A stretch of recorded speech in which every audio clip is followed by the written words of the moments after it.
Eureka! Nous allons voir ensemble comment cirer un parquet. Voici les différentes étapes à suivre.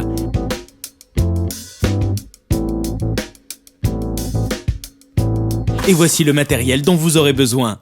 De la pâte à bois, une spatule, des lunettes, un casque et un masque de protection, une ponceuse à bande, une ponceuse d'angle, un fond dur, une brosse souple, de la cire liquide, solide ou en caustique, une mèche de coton, un chiffon de laine ou peau de mouton et une monobrosse équipée d'un pad clair.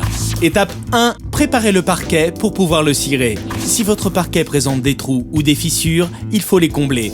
Pour cela, appliquez de la pâte à bois à l'aide d'une spatule, puis laissez sécher. Pensez également à vérifier si des clous ne dépassent pas de votre parquet. Si c'est le cas, retirez-les.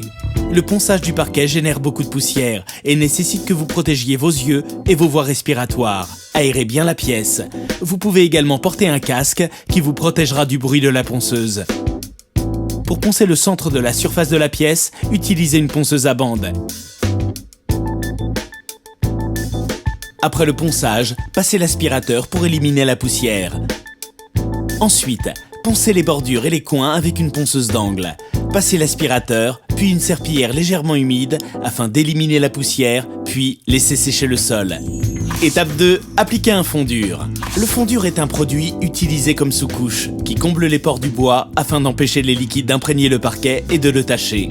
Nous vous recommandons donc d'appliquer un fond dur pour obtenir une belle finition et protéger le parquet.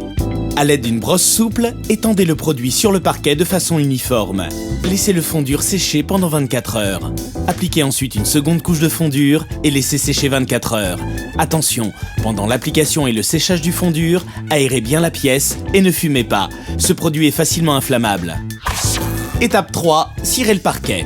Il existe 3 types de cire. La cire liquide, mélange de cire et de solvant.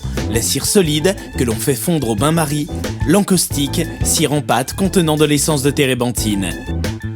Si vous optez pour la cire liquide, appliquez-la à la brosse. Si vous utilisez de la cire solide ou en pâte, faites-la fondre au bain-marie ou réchauffez-la en la posant sur un radiateur ou au soleil. Versez la cire choisie sur le parquet et étendez-la sur toute la surface à l'aide de la mèche de coton ou de la brosse.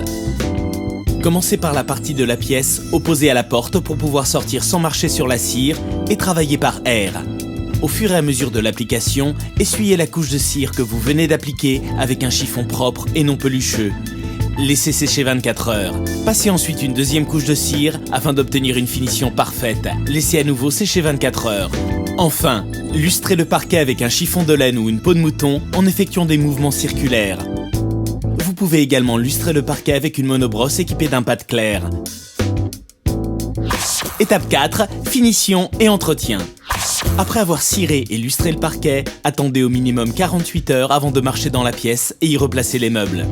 Pour nettoyer votre parquet ciré, utilisez un aspirateur pour éliminer la poussière, puis lavez-le à l'aide d'une serpillière légèrement humide. Pour que votre parquet ciré garde un bel aspect, renouvelez l'application de la cire tous les 6 mois à 1 an. Et maintenant, c'est à vous de jouer. Sur Eureka.fr, vos questions sont entre de bonnes mains.